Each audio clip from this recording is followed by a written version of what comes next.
अथ 7,000 सर्गः। ततः प्रवृत्तम् सुक्रूरम् राम रावणयोस्तदा सुमहद्वैरथम् युद्धम् सर्वलोकभयावहम्। ततो राक्षससैन्यम् च हरीणाम् च महद्बलम् प्रगृहीतप्रहरणम् निश्चेष्टम् समवर्तत। सम्प्रयुद्धौ तु तौ दृष्ट्वा बलवन्नरराक्षसौ व्याक्षिप्तहृदयाः सर्वे परम् विस्मयमागताः। नानाप्रहरणैर्व्यग्रैर्भुजैर्विस्मितबुद्धयः तस्थुः प्रेक्ष्य च सङ्ग्रामम् नाभिजग्मुः परस्परम्।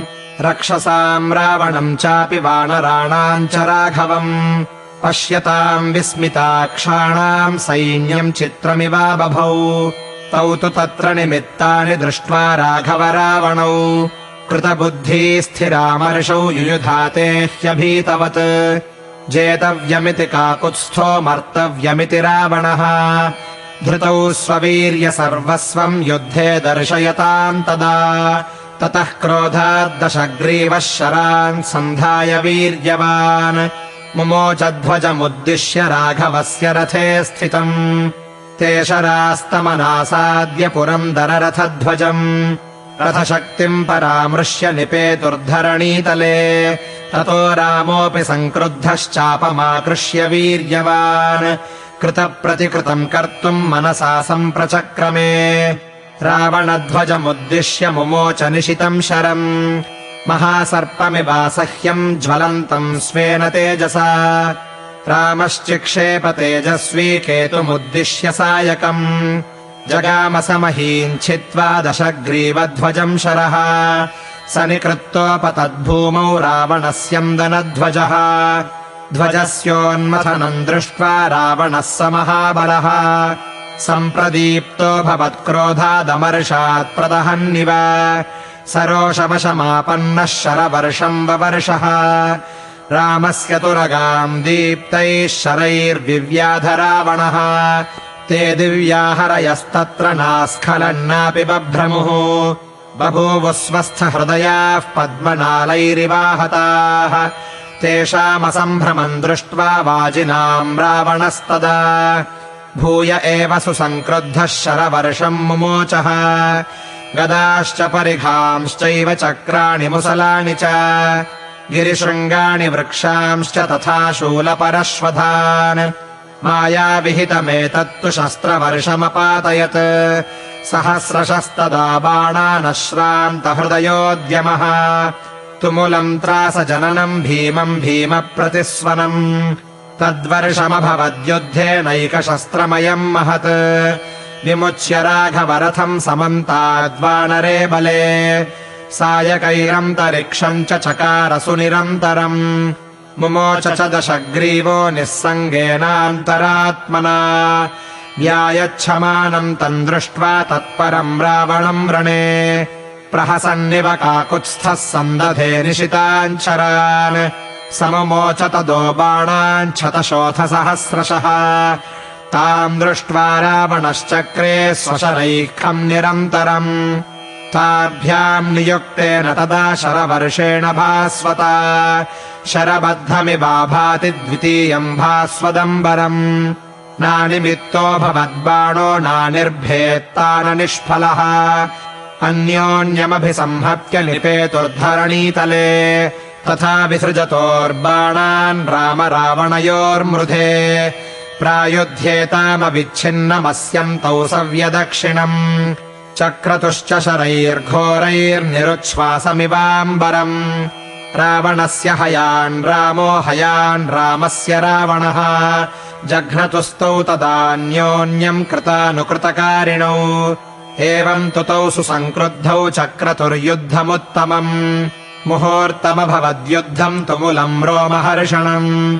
तौ तथा युध्यमानौ तु समरे राम रावणौ तदृशुः सर्वभूतानि विस्मितेनान्तरात्मना।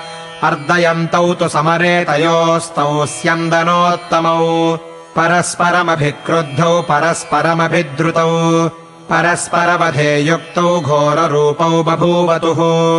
मण्डलानि च वीथीश्च गतप्रत्यागतानि च दर्शयन्तौ बहुविधाम् सूतौ सारथ्यजाम् गतिम् अर्दयन् रावणम् रामो राघवम् चापि रावणः गतिवेगम् समापन्नौ प्रवर्तन-निवर्तने क्षिपतोः शरजालानि तयोस्तौ स्यन्दनोत्तमौ चेरतुः संयुगमहीम् सासारौ जलदाविव दर्शयित्वा तदा तौ तु गतिम् बहुविधाम् रणे परस्परस्याभिमुखौ पुनरेव च तस्थतुः धुरम् धुरेण रथयोर्वक्त्रम् वक्त्रेण वाजिना पताकाश्च पताकाभिः समीयुस्थितयोस्तदा रावणस्य ततो रामो धनुर्मुक्तैः शितैः शरैः चतुर्भिश्चतुरो दीप्तान् हयान् प्रत्यपसर्पयत् सक्रोधवशमापन्नो हयानामपसर्पणे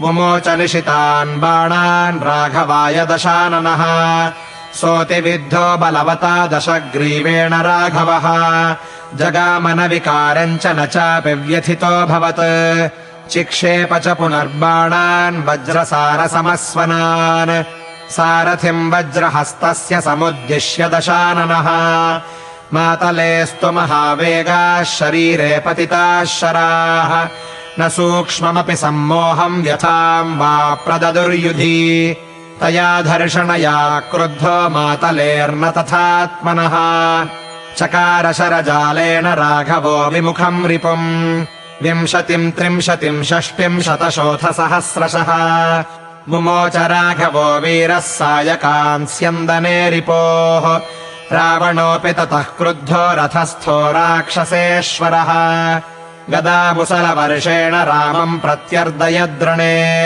तत्प्रवृत्तम् पुनर्युद्धम् तुमुलम् रोमहर्षणम् गदानाम् मुसलानाम् च परिघाणाम् च निस्वनैः शराणाम् पुङ्खवातैश्च क्षुभिताः सप्तसागराः क्षुब्धानाम् सागराणाम् च पातालतलवासिनः व्यथिता दानवाः सर्वे पन्नगाश्च सहस्रशः चकम्पे मेदिनी कृत्स्ना सशैलवनकानना भास्करो निष्प्रभश्चासीन्नववौ चापि मारुतः ततो देवाः स गन्धर्वाः सिद्धाश्च परमर्षयः चिन्तामापेदिरे सर्वे सखिन्नरमहोरगाः स्वस्तिगो ब्राह्मणेभ्यस्तु लोकास्तिष्ठन्तु शाश्वताः जयताम् राघवः सङ्ख्ये रावणम् राक्षसेश्वरम् एवम् जपन्तो पश्यंस्ते देवाः सर्षिगणास्तदा राम रावणयोर्युद्धम् सुघोरम् रोमहर्षणम्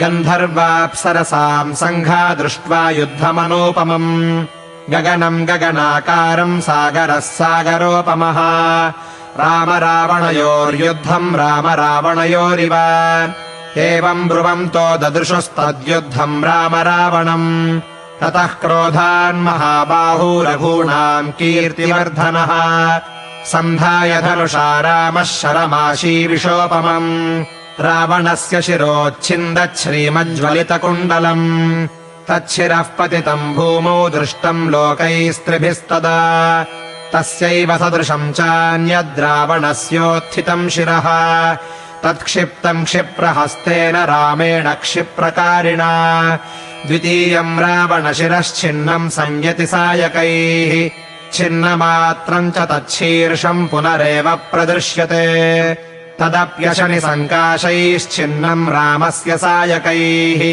एवमेव शतम् छिन्नम् शिरसाम् तुल्यवर्चसा न चैव रावणस्यान्तो दृश्यते जीवितक्षये ततः सर्वास्त्रविद्वीरः कौसल्यानन्दवर्धनः मार्गणैर्बहुभिर्युक्तैश्चिन्तयामास राघवः मारीचो निहतो यैस्तु खरो यैस्तु सदूषणः क्रौञ्चावटे विराधस्तु कबन्धो दण्डकावने यैः सालागिरयो भग्ना बाली चक्षुभितोऽम्बुधिः त इमे सायकाः सर्वे युद्धे प्रात्यैका मम किम् नु तत्कारणम् येन रावणे मन्दतेजसः इति चिन्तापरश्चासीदप्रमत्तश्च संयुगे ववर्षशरवर्षाणि राघवो रावणोरसी रावणोऽपि ततः क्रुद्धो रथस्थो राक्षसेश्वरः गदामुसलवर्षेण रामम् प्रत्यर्दयद्रणे